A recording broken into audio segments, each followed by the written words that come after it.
Now, just to see this question which is related to the mensuration. In this question, एक आपके पास एक steel wire है. Suppose कीजिए कि ये आपके पास एक स्टील वायर है ए बी लेंथ का, और इसको हमने क्वेश्चंस के अकॉर्डिंग स्क्वायर शेप में कन्वर्ट कर दिया. तो this one is converted in the form of a square. अगर आप इस स्टील वायर को स्क्वायर के शेप में कन्वर्ट कर देते हैं, देन अकॉर्डिंग टू क्वेश्चन यह 121 एरिया को इंक्लोज करता है. तो इसका एरिया आपके पास 121 सेंटीमीटर स्क्वायर इस क्वेश्चन के अकॉर्डिंग आपको दिया हुआ है.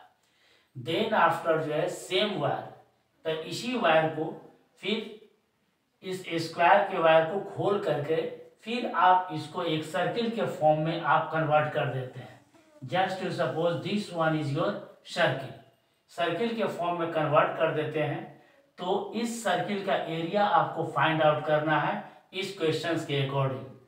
तो सर्किल के एरिया को फाइंड आउट करने के लिए आपको सबसे पहले जो है सर्किल के कॉन्सेप्ट को आपको समझना पड़ेगा कि सर्किल में एक रेडियस होता है, एक सेंटर होता है, एक आपके पास डायमीटर होता है. तो सर्किल के कॉन्सेप्ट को आप ध्यान में रखिए और ध्यान में रखते हुए उसके अकॉर्डिंग फॉर्मूला भी आपको दिमाग में रखना पड़ेगा, और रखने के बाद तब आप इस प्रॉब्लम को सोल्व कीजिए.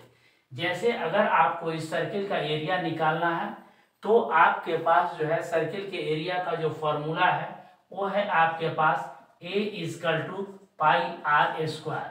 ये आपके पास सर्किल का फॉर्मूला है एरिया निकालने के लिए. तो इस फॉर्मूला को यहाँ पर यूज करेंगे, लेकिन इस क्वेश्चंस के अकॉर्डिंग आपके पास रेडियस यहाँ पर नहीं दिया हुआ है. Then you have to first of all find out the radius of this given circle. ठीक है, then you can easily find out the area of this circle. तो हम एरिया को निकालने के लिए कोशिश कर रहे हैं. तो इस कोशिश में आपके पास बिल्कुल क्वेश्चंस क्लियर कह रहा है कि ये आपके पास एक वायर है. इस वायर को हमने बेंड कर दिया एक स्क्वायर के फॉर्म में. तो स्क्वायर के फॉर्म में जब हम बेंड कर देंगे, ठीक है, तो इस स्क्वायर का सबसे पहले आप एक साइड निकालिए. देन आफ्टर इसका आप पेरीमीटर निकालिए. तो इस स्क्वायर का जो पेरीमीटर होगा इस वायर के लेंथ के क्या होगा, बराबर होगा. और इसी वायर को आप यहाँ पर एक सर्किल के फॉर्म में जब आप कन्वर्ट करते हैं तो इसका मतलब इसका जो पेरीमीटर होगा स्क्वायर का, ये आपके पास इस सर्किल के पेरीमीटर के बराबर होगा. तो हम इसी कॉन्सेप्ट को ध्यान में रखते हुए यहाँ से हम इस सर्किल का रेडियस आसानी से निकाल सकते हैं. तो यहाँ पर आप देखिए कि यहाँ से एरिया ऑफ ए आप स्क्वायर लिखिए. तो area of a square equal to side का स्क्वायर. साइड का स्क्वायर, साइड को अगर हम मान लेते हैं ए सेंटीमीटर अगर हम कंसीडर करें तो इसका मतलब ए का आपके पास ए का स्क्वायर होगा. और एरिया आपके पास according to given here is 121 equal to हो जाएगा a square. It means you can easily जो है राइट डाउन हियर इज 11 का whole square equal to a square.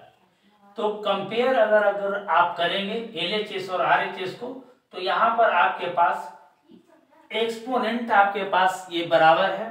तो इसका मतलब ये बेस भी आपके पास क्या होगा, इक्वल होगा. सो यू कैन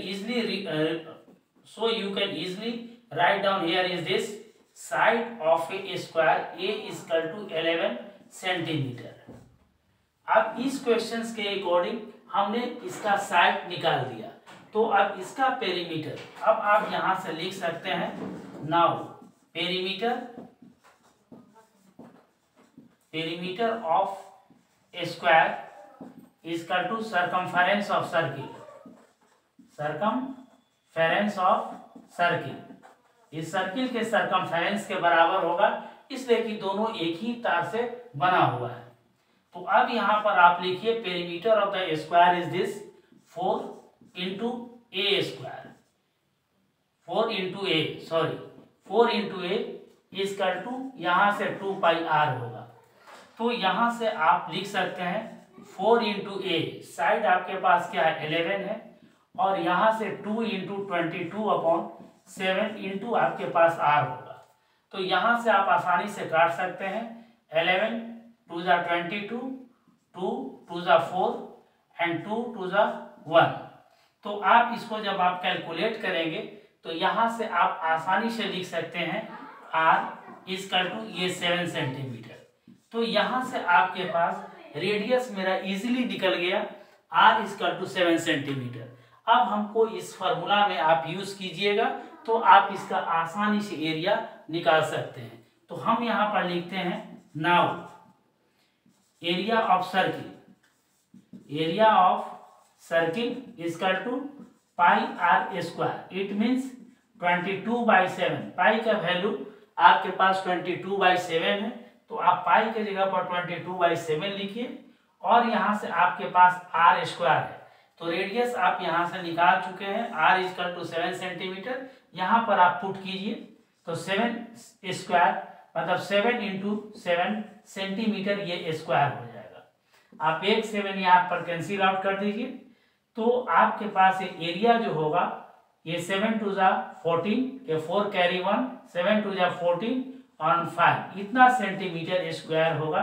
तो इस तरह से आप इस सर्किल का एरिया आसानी से आप निकाल सकते हैं।